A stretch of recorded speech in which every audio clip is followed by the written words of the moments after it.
আসসালামু আলাইকুম। তো শুরু করলাম সুন্দর একটা ব্লগ দিয়ে। তো আমি মাংসগুলোকে আর কি দেখছেন সুন্দরভাবে কিন্তু পাটা দিয়ে আর কি থিতা করে নিয়েছি। আপনারা চাইলে কিন্তু ব্লেন্ডারে ব্লেন্ড করতে পারেন। তো আজকে কোপ্তা রান্না করব এবং আপনাদের সাথে শেয়ার করব। তো অবশ্যই কিন্তু আমার ভিডিওটা দেখবেন আর কেমন হয়েছে অবশ্যই কমেন্ট বক্সে জানাবেন। তো এখানে কিন্তু দেখতে পাচ্ছেন কাঁচামরিচ, লবণ, আদা রসুন পেস্ট, একটু চাইলে আপনারা ইচ্ছা করলে জিরা ধনিয়ার গুঁড়া দিতে পারেন।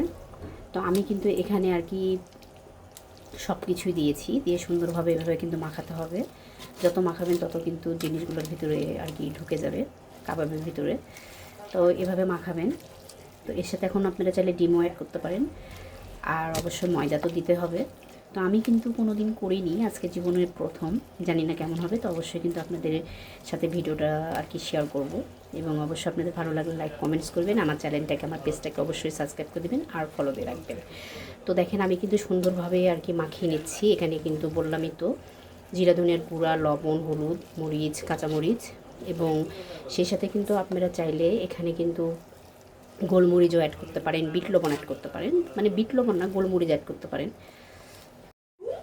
তো এর মধ্যে মাংস দিয়ে দিয়েছি এবং দেখেন খুব সুন্দর করেও কিন্তু আমি এটাকে মাখিয়ে নিয়েছি। তো আপনারা চাইলে এটা কিন্তু কিছুক্ষণ রেখে, আপনারা আধা ঘন্টা বা 1 ঘন্টা রেখে আপনারা কিন্তু তারপরে এটাকে তেলে ভাজতে পারেন। তো আমি কিন্তু আর কি কিছুক্ষণ রেখে দিয়েছি দমে। তো তারপরে এটাকে ভাজবো তেলে মচমচা করে, তারপর আপনাদের সাথে অবশ্যই ভিডিওটা শেয়ার করব। তো অবশ্যই আপনারা কমেন্টসে জানাবেন আমার ভিডিওটা আপনাদের কেমন লেগেছে, এবং পরবর্তীতে আপনারা যদি কোনো ভিডিও দেখতে চান কোনো রান্নার, তো অবশ্যই সেটা আপনাদের সাথে শেয়ার করব। তো অবশ্যই কমেন্ট বক্সে জানিয়ে দিবেন কী রান্না দেখতে আপনারা পছন্দ করেন, মানে কী খেতে পছন্দ করেন, সেভাবে সেটা রান্না করার চেষ্টা করব।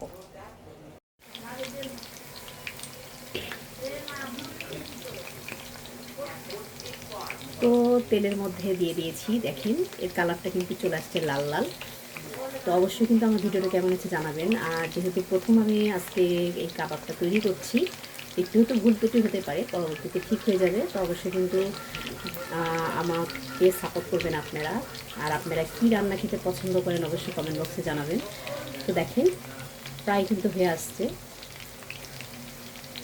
আরও কিন্তু লাল লাল করে ভাজতে হবে। তো দেখেন একদম কিন্তু গরম টকবকা তেলে তো দেখেন কালারটা কিন্তু অনেক সুন্দর আসছে, একদম কিন্তু লাল লাল। তো এরকম কিন্তু আপনারা লাল লাল করে ভেজে নেবেন, তাহলে কিন্তু খেতে অনেক ভালো লাগবে, কারণ মচমচা না হলে কিন্তু খেতে ভালো লাগবে না। তো অবশ্যই গরম তেলে একদম দেখেন টকবক করে তেলটা ফুটছে, আর আমি কিন্তু মচমচ করে ভাজছি। তো অবশ্যই কিন্তু জানাবেন, ঠিক আছে, আমার ভিডিওটা কেমন হয়েছে। তো এটা হচ্ছে ফাইনাল লুক। দেখেন একদম মচমচা করে গরম গরম করে ভেজেছি। তো আপনারাও ইচ্ছা করলেও কিন্তু এভাবে ট্রাই করে আর কি খেতে পারেন ভেজে। তো অবশ্যই কিন্তু আমার ভিডিওটা ফলো করে রাখবেন, যাতে করে আপনারা আগামীতে এরকম কুরবানির মাংস দিয়ে এরকম সুন্দর সুন্দর আর কি রান্না করতে পারেন, কোপ্তা হোক, ঠিক আছে, বা কাবাব হোক। তো আমার জীবনের প্রথম এটা রান্না করেছি, জানি না কেমন হবে। তো বাড়ির মানুষ খেয়ে অবশ্যই ভোট দিলে আমি অনেক খুশি হব। আর আপনারা তো অবশ্যই ভিডিওটা দেখবেন, ভালো লাগলে অবশ্যই লাইক কমেন্টস করবেন আর আমার পাশে থাকবেন। তো আজকের মতো এই পর্যন্ত, আল্লাহ হাফেজ।